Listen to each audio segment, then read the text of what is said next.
I had swept that woodshed 1,000 times before I found her, and I want that on the record, because it means I wasn't looking for anything. I was looking for kindling. Master Pen's kindling. Specifically, because the old scholar liked his study warm past midnight, and complained when the fire guttered while he was mid-thought about whatever it was he thought about. I was 19, and I had swept and hauled and scrubbed in that house for 4 years, and nothing about that Tuesday told me it would be the last ordinary day I'd have for a long while. She was wedged behind the woodpile's lowest tier, where the split logs had settled crooked and left a gap the size of a lamb, white as frost, white as a thing that had never once seen full sun. Her wings were folded so tight against her ribs that I thought at first she was dead, until she made a sound. Not a roar, nothing close to it, just a thin, cracked wheeze, the kind of sound a creature makes when it has already decided no one is coming. "Please," she said. I heard it plain, the way you hear a child through a wall. "Don't let the fire take her." She wasn't talking to me, she was talking about herself, the way frightened things sometimes speak of themselves from a distance, like it hurts less if it's happening to someone else. I should tell you what Holomir believed that week, because it matters. 3 farms downriver had lost their wheat to a blight nobody could explain, and old Austri Van stood up at the millhouse meeting and swore he'd seen a white shape gliding low over the Calder fields at dusk. And by the time that story had gone around the table twice, it wasn't a shape anymore, it was a curse. And by the third, telling the whole village had agreed, the way a flock turns as one bird without any of them deciding to, that a white dragon meant ruin, and ruin needed burning out. Nobody asked Austri how well he could see at dusk. Nobody asked why blight and dragons had anything to do with each other at all. They only asked where to start looking, and someone said the riverbank, and someone said the old groves past the mill, and I sat at the back of that meeting with my mending in my lap and said nothing, because who was I to say anything? So when I found her, I understood exactly what I was hiding. I brought her milk and mash in a chipped bowl I told myself I'd lost. I sat with her in the evenings after Master Pen had gone up to his study, on an upturned crate, talking to her the way I talked to nobody else, and she watched me with eyes the pale gold of candlelight through paper. She wasn't tame. She was simply too tired and too small to be anything but grateful, and there is a difference between an animal that trusts you and an animal that has run out of other choices, and I knew which one this was, and I kept coming anyway. By the second night she'd stopped flinching when I opened the shed door, and by the second night I'd stopped pretending to myself that I was only feeding a stray. She learned the particular creak of my boot on the 3rd floorboard, and would drag herself toward the sound before I'd even crossed the yard. And there is something that happens in a person's chest when a creature that could reasonably distrust everyone in the world chooses, instead, to wait for you. I didn't have a name for her yet. I called her Small One, the way you'd call anyone Small One when you didn't dare give them anything more permanent, not with torches already being talked about at the mill house. It was the 3rd night that I noticed the mark.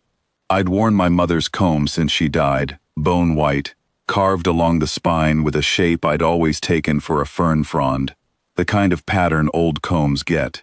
I dropped it reaching for the milk bowl, and it landed near the shed's back beam, the oldest one, black with age, and there, half buried under 60 years of soot and cobweb, was the same shape, cut deep into the wood by some hand long dead.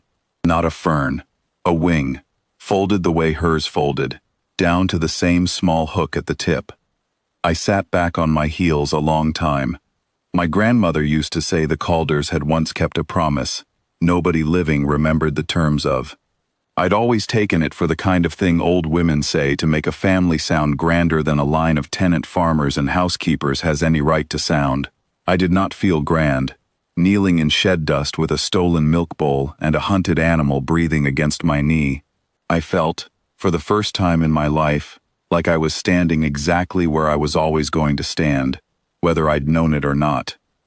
The village came for her on the 4th night, torches and all, working the tree line behind the pen house, because someone had seen me carrying feed sacks that didn't add up. I stood in the shed door with my arms out and told them there was nothing back there but rot and rats. And Austrie Van looked at me the way you look at someone you've known since she was in skirts too long for her, like he half believed me, and half didn't want to find out he was wrong twice in 1 week. They might have pushed past me, I think they would have, in another hour. That was when the sky over the mill went the color of struck flint, and something came down out of it slow and enormous, and entirely unhurried, the way a thing moves when it has never once needed to hurry, and landed in the lane between the torches and the shed without so much as bending a fence post. She was old the way mountains are old.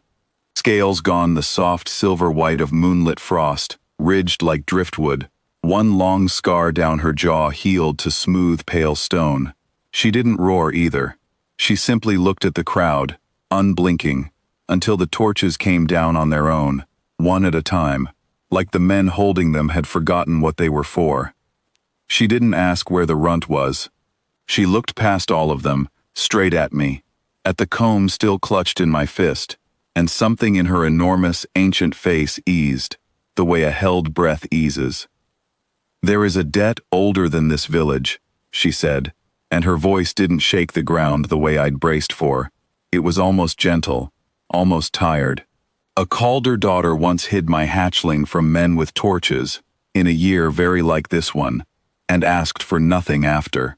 I have watched every daughter since, waiting to see if the kindness bred true, or only the name did." She looked at the shed. It bred true. Nobody in that lane said a word. Austrie Van lowered his torch all the way to the mud and didn't pick it back up. I don't think it was fear, not by then. I think it was the particular silence of people realizing, all at once, that the story they'd agreed on together had simply been wrong, and that no one among them had ever once checked.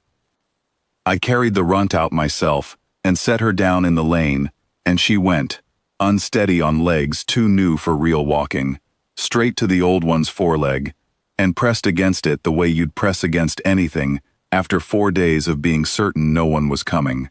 The ancient dragon lowered her head to me, not a bow, nothing so grand as that, just close enough that I could put my palm flat against the cool scale above her eye, the way you'd thank someone for finally arriving. "I'm not owed anything," I told her, because it was true, and because somebody needed to say it before this turned into a story people would tell wrong for 60 years, the way they'd told Austrie's wrong for 4 days. "No," she agreed, "but you were owed to be seen. That's a different debt, and it's the one I came to pay." She left before dawn, the runt curled small against her flank, and Hollowmere woke to a lane scorched by nothing worse than torch ash, and a housekeeper who went back to sweeping Master Penn's floors same as always. Nobody built a shrine. Nobody carved my name over the mill door. What changed was smaller than that, and, I think, better. Austrie Van started nodding to me on the lane instead of past me, and once, that autumn, when a stranger's mule went lame at the ford, it was me 3 of them came running for first, before they'd even thought to ask why. I still have the comb. I still sweep the shed, though I've never found soot thick enough to hide that wing mark again. Some nights I sit on the same crate, and I don't miss her the way I thought I might. I just sit there knowing, plainly and without needing anyone to confirm it, exactly whose granddaughter I was all along.